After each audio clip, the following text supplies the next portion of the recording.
नमस्ते साथियों। चुनाव में जैसे हम लोगों को भी दौड़ धूप रहती है, मीडिया के साथियों को भी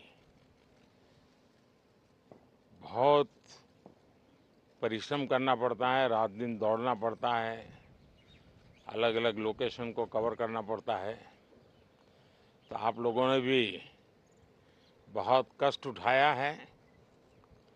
मैं आशा करता हूं कि मीडिया जगत के सभी साथियों का स्वास्थ्य अच्छा रहा होगा और पिछले एक आध सप्ताह का जो विराम मिला है उसके कारण भी अब आप फ्रेश होकर के फिर से मैदान में आए होंगे।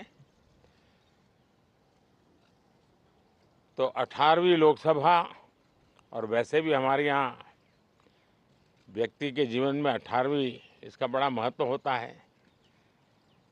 एक नए कालखंड में प्रवेश करता है टीनेज समाप्त करके। ये 18वीं लोकसभा एक प्रकार से नई ऊर्जा, युवा ऊर्जा और कुछ कर गुजरने के इरादे वाली ये लोकसभा है। और आज़ादी का अमृत महोत्सव के बाद का ये पहला चुनाव है। और एक प्रकार से ये वो 25 वर्ष हैं जो हमारे अमृतकाल के 25 वर्ष हैं, और जो 2047 देश जब आज़ादी की शताब्दी मनाता होगा, एक प्रकार से उन सपनों को साकार करने का एक बहुत महत्वपूर्ण पड़ाव ये 18वीं लोकसभा है। साथियों, एनडीए सरकार को तीसरी बार देश की सेवा करने का देशवासियों ने आदेश दिया है, अवसर दिया है। मैं देशवासियों का फिर से एक बार ये अवसर देने के लिए हृदय से आभार व्यक्त करता हूं। और मैं देशवासियों को विश्वास देता हूं कि पिछले 2 टर्म में जिस गति से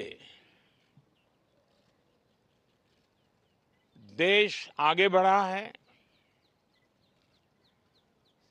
समाज के हर क्षेत्र में परिवर्तन साफ साफ नजर आ रहा है।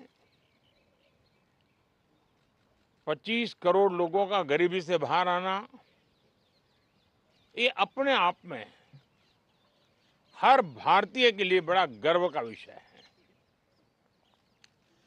और मैं देशवासियों को विश्वास दिलाता हूं कि 18वीं लोकसभा में भी, हमारे 5 साल के कार्यकाल में भी,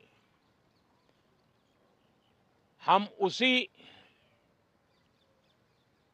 गति के साथ, उतने ही समर्पण भाव से देश की आशा आकांक्षाओं को पूर्ण करने में कोई कमी नहीं रखेंगे। आज सुबह एनडीए की मीटिंग हुई थी। एनडीए के सभी साथियों ने मुझे फिर से एक बार इस दायित्व के लिए पसंद किया है। और सभी एनडीए के साथियों ने राष्ट्रपति जी को इसकी जानकारी दी। और राष्ट्रपति जी ने मुझे अभी बुलाया था और मुझे प्रधानमंत्री डेजिग्नेटेड के रूप में काम करने एक नियुक्ति दी है। और मुझे शपथ समारोह के लिए और मंत्रिपरिषद के सदस्यों के सूची के लिए उन्होंने सूचित किया है। मोटे तौर पर मैंने राष्ट्रपति जी को कहा है कि हमें 9 तारीख शाम को सुविधा रहेगी। अब बाकी डिटेल तो राष्ट्रपति भवन वर्कआउट करेगा और हम तब तक मंत्रिपरिषद की सूची राष्ट्रपति जी को सुपुर्द करेंगे। उसके बाद शपथ समारोह होगा। साथियों, सरकार एनडीए की एक प्रकार से एनडीए 1, एनडीए 2 और एनडीए 3 ये एक निरंतरता है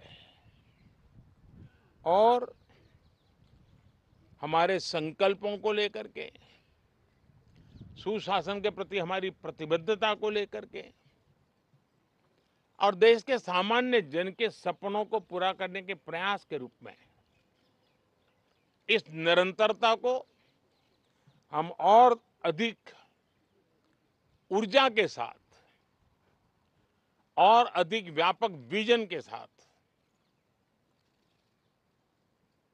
आगे बढ़ाएंगे और समय सीमा में लक्ष्यों को प्राप्त करने का हमारा प्रयास रहेगा। 2014 में मैं बहुत नया था। मुझे अब एक लंबे समय तक इस कार्य का अनुभव मिला है, हमारी टीम को अनुभव मिला है और इसलिए हमारे लिए अब तुरंत ही काम को आगे बढ़ाना बहुत ही सरल रहने वाला है और इस अनुभव का लाभ भी देश की सेवा करने में मिलने वाला है। इन 10 साल के कार्यकाल के दरमियान भारत की वैश्विक जो छवि बनी है, दुनिया के लिए एक विश्व बंधु के रूप में भारत उभरा है, इसका मैक्सिमम एडवांटेज अब शुरू हो रहा है और मुझे पक्का विश्वास है ये 5 वर्ष वैश्विक परिवेश में भी भारत के लिए बहुत उपयोगी होने वाले हैं। दुनिया अनेक संकटों से गुजर रही है, अनेक तनावों से गुजर रही है, अनेक आपदाओं से गुजर रही है। ऐसी विकट परिस्थिति दुनिया ने बहुत लंबे अरसे के बाद देखी है। हर देश इन सारी समस्याओं के बीच अपने आप को बचाए रखना, बढ़ाते रहना, चुनौतियों का डगर डगर पे सामना कर रहा है। हम भारत वाले लोग, हम भारतवासी खुद नसीब हैं कि इतने बड़े संकटों के बावजूद भी हम आज विश्व की सबसे तेज गति से बढ़ने वाली इकोनॉमी के रूप में जाने गए हैं। ग्रोथ के विषय में भी दुनिया में हमारी वाहवाही हो रही है। अब एक स्टेबल गवर्नमेंट मिलने के कारण और परिचित व्यवस्था और नेतृत्व मिलने के कारण दुनिया का भारत के प्रति रुझान, भारत के प्रति उनका आना बहुत तेज गति से होने वाला है और मुझे विश्वास है कि देश के सभी राज्यों को इसका लाभ मिलेगा। देश की युवा पीढ़ी को सबसे ज्यादा लाभ मिलेगा। विकास के नए ऊंचाइयों को छूने में एक वैश्विक भागीदारी का वातावरण आने वाले 5 साल में बनने वाला है। तो इसी संकल्पों और आदर्शों के साथ हम आगे बढ़ेंगे। मैं राष्ट्रपति जी का हृदय से आभार व्यक्त करता हूं कि एक बहुत बड़े महत्वपूर्ण दायित्व के लिए उन्होंने मुझे निमंत्रित किया है आप सबका भी दोस्तों बहुत बहुत धन्यवाद। Thank you.